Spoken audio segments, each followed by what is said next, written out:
그 엄마한테 편지를 썼어요. 그러니까 부끄러운 목사. 나는 이래 이렇게 해서 이렇게 안 하려고 했는데 하나님께서 기도 가운데 코너로 모셔서 이 한마디에 날 할 수밖에 없는 부끄러운 목사입니다. 목사님 이렇게 바쁘시게 또 컴패션 활동하시면서 또 아픈 학생에게 또 골수 이식을 해주셨더라고요. 아, 그거는 오래전 얘기인데요. 네네. 컴패션 초기에 예. 저는 참 이렇게 많이 부족하고 못난 사람인데 하나님이 배우게 하시는 것 같아요. 네. 오히려 컴패션을 통해서 제가 너무 많이 배우고 이렇게 변해가는 하는 하나님의 마음을 알게 되는 그 부분이었는데요. 네. 제가 이제 한국에서 컴패션 시작하기 전에 네. 잠깐 한국에 나와서 한 몇 년 동안 한국에서 교수 생활을 했었어요. 네. 한국을 배우려고. 교수 생활할 때에 제가 알지 못하는 한 학생이 백혈병으로 지금 생존의 위협을 느끼고 있다는 소식을 듣고 이 골수 등록 운동을 벌였어요, 학교에서. 예. 살려보자. 그래서 헌혈도 하고 이 등록 차량이 오게 해서 헌혈하고 그때 학생들 뭐 수백 명하고 같이 골수 등록을 했어요. 근데 한참 후에 제가 컴패션을 시작하는데 한 몇 년 후에 그 골수 등록해 놓은 그것이 지방에 있는 한 여자아이, 한국 여자아이하고 백혈병에 걸린 아이하고 골수가 매치가 됐다는 거예요. 네. 저는 잊고 있었는데. 네. 그래서 뭐 제 아내도 그렇고 저도 그렇고 당연히 이거는 해야 되는 거 아니냐. 전 세계의 어린아이들을 살리자고 외치는 사람이 네. 이거 안 하는 게 말이 되는가. 하고서는 이제 골수 헌혈처럼 생각하고 이제 가서 네. 골수 등록을 하게 됐어요. 아, 근데 예. 뭐 얘기 들어보면 이게 장난은 아니더라고요. 네. 뭐 주사기를 뭐 이 척추 밑에 골반 쪽에 구멍을 내서 드릴로 구멍을 내 가지고 그 일주일 동안 계속 주사를 또 맞아요. 그래서 이렇게 그 골반 밑에 척추에다가 그 골수를 계속 모으는 거예요. 그러면 그걸 이제 채취하는데 의사 선생님이 뭐 걱정 마시라고 하루에 구멍 3개 이상은 안 뚫는다. 그래서 모자르면 이제 또 계속 이렇게 모은다는 거예요. 뭐 그래도 어쨌든 뭐 하겠다고 했으니까 그래서 했어요. 근데 이제 의료 사고가 났어요. 그래서 이제 피를 거기다 쏟고 다행히 이제 제가 제 피를 무슨 사고가 날 것 때문에 그런지 하여튼간 피를 이제 미리 그 병원에서 모아놔요. 제 피를. 그거를 이제 다시 받아서 살게 됐어요. 이제 그 뒤로 스케줄은 그대로고 이제 전 세계 어려운 곳을 다니고 이제 이러면서 하다 보니까 뭐 허리가 막 33에서 29로 줄고 뭐 너무 힘들어지고 아내도 이제 그때 당신 이거 스케줄 일은 안 되겠다. 너무 사람이 지금 힘들어가고 있다 하는 이 얘기를 들었죠. 그런데 감사한 것은 애가 어쨌든 살아났어요. 예. 그래서 서로 모르게 해요. 왜냐면 나중에 뭘 애한테 요구할까봐 병원도 다르게 하고 서로 모르게 하는데 어쨌든 가끔 애 이름과 뭐 애 배경은 얘기 안 해주지만 지금 건강이 크고 있다 하는 이 얘기는 해줘요. 그래서 너무 감사했죠. 네, 그렇게 해서 위험했는데 골수 이식을 한 번 더 하셨어요. 또요? 예, 그러니까 바로 1년 후였어요. 네네. 1년 후인데 연락이 온 거예요. 요는 그러니까 간단하게 얘기하면 그 얘기를 하시더라고요. 의료 사고도 나서 그거 다시 여쭌다는 것은 그리고 두 번은 다들 안 한다는 거예요. 한번 이렇게 저같이 힘들어했던 사람은. 그렇지만 지금 해결책은 목사님의 골수가 들어갔기 때문에 다른 사람의 것은 이제 안 되고. 그 친구가. 근데 이 아이는 지금 방법이 없습니다. 근데 그때는 제 아내도 반대하는 성격이 아닌데 안 된다. 위험하다. 당신 너무 그 뒤로 힘들어해서 안 된다. 직원들도 난리가 났어요. 안 된다고. 왜냐하면 첫 번째 할 때 몰래 했거든요. 그래서 안 된다. 그리고 제가 이제 저는 솔직히 그때 답을 못했어요. 왜냐하면 마음에 두려움이 있었어요. 그렇겠죠. 그치, 나도 죽을 수도 있는데. 그리고 이제 원치 않았어요. 네. 정말 이마침 하면 하나님 되지 예. 않겠습니까?라는 네. 것도 있었어요. 예. 그래서 제가 전화를 해서 병원에다 얘기했어요. 주변에서 다 하지 말라 그런다고. 네. 그리고 제 미국의 여동생 남편이 의사예요. 네. 물었더니 확률이 없다. 1% 확률도 있을까 말까다. 그 이유는 당신께 들어가서 다시 재발됐다면 너도 재발될 확률이 거의 다다. 아.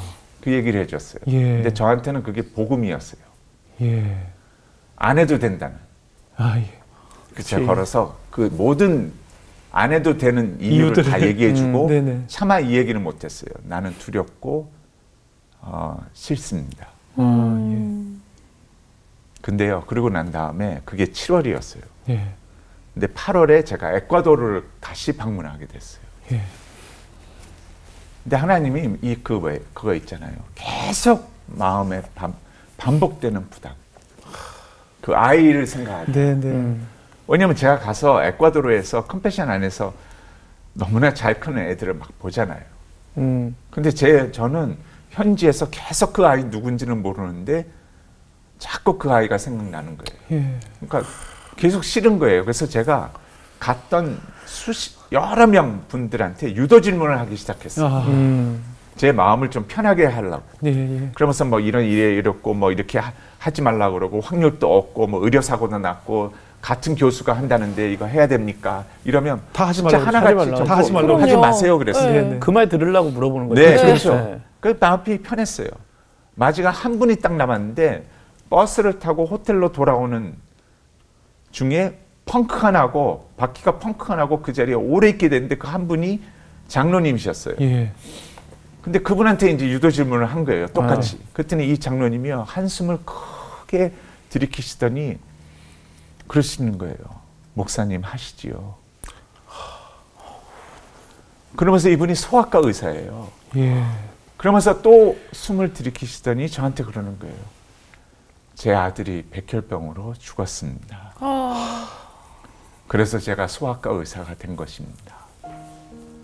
그리고 저한테 그러는 거예요. 목사를 부끄럽게 만드는 말을 하는 거예요. 예. 전도의 기회가 되지 않습니까? 저 아이들의 가족은 예수를 안 믿는다고 하는데. 저 그 뒤로 깜깜한 버스 안에서 어느 누구하고도 대화를 안 했어요. 그리고 호텔로 돌아와서 호텔 방에서 하나님 앞에 진짜 눈물로 기도했어요. 하나님, 내가 전 세계를 다니면서 아이들을 더 구원하면 되지 않습니까? 이거 다 이유 알지 않습니까? 네. 나 어떻게 하라는 겁니까? 이러는데 하나님이 저를 기도 가운데 코너로 모시더니 항복할 수 없게 만들었어요. 저를. 예. 그래서 제가 그냥 팩스로 저희 한국 사무실에다가 내가 도착하면 인천공항에서 곧장 병원으로 들어가서 일주일 주사 맞고 할 수 있게 준비시켜 달라. 그리고 나서 그 엄마한테 편지를 썼어요. 그러니까 부끄러운 목사. 나는 이렇게 해서 이렇게 안 하려고 했는데 하나님께서 기도 가운데 코너로 모셔서 이 한마디에 날 할 수밖에 없는 부끄러운 목사입니다. 아. 우리 같이 기도합시다. 같이 기도해서 하나님이 살리고 죽게 하는 것은 하나님이 정하셨다고 하는데 살려주시면 할렐루야. 만약에 하나님이 먼저 걷어가시면 얘는 어려서 천국으로 가지 않습니까? 그러니까 당신도 천국으로 가야 되지 않습니까? 같이 기도합시다. 그리고 편지를 보내고 이름 없이 보내고 네. 나서는 저는 이제 골수이식을 두 번째로 해주게 됐어요. 골수이식을 두 번째 해줬는데 저 아직도 기억나는 게 하루 전날 어머니한테 편지가 왔어요. 예. 이름 없이. 예, 예. 5장의 편지예요. 예. 근데 편지 한 장 한 장 페이지마다 엄마의 눈물이 이렇게 떨어져 있는 모습이 있어요. 근데 반복되는 말은 하나밖에 없어요. 감사합니다. 고맙습니다. 한 번도 아니고 2번을. 애가 이 무병실 비닐로 안에서 제 손도 못 잡아보고 고통스러워하는 아이를 보며 편지 쓸 겨를도 없었습니다. 근데 이렇게 해주시니 너무 고맙습니다. 목사님이 얘기하는 그 예수님을 나는 모르지만 붙잡고 같이 기도하겠습니다. 감사합니다. 이제 그런 얘기밖에 없는 거예요. 그리고 나서 제가 골수이식을 하는데 제가 들어가기 전에 간호사한테 그랬어요. 2배로 뽑아달라고. 왜냐면 또 한 번은 하기 싫으니까. 그랬더니 간호사가 그러더라고요. 아, 이거 몇 시간 지나면 못 쓴다고. 그래서 그냥 하시라고.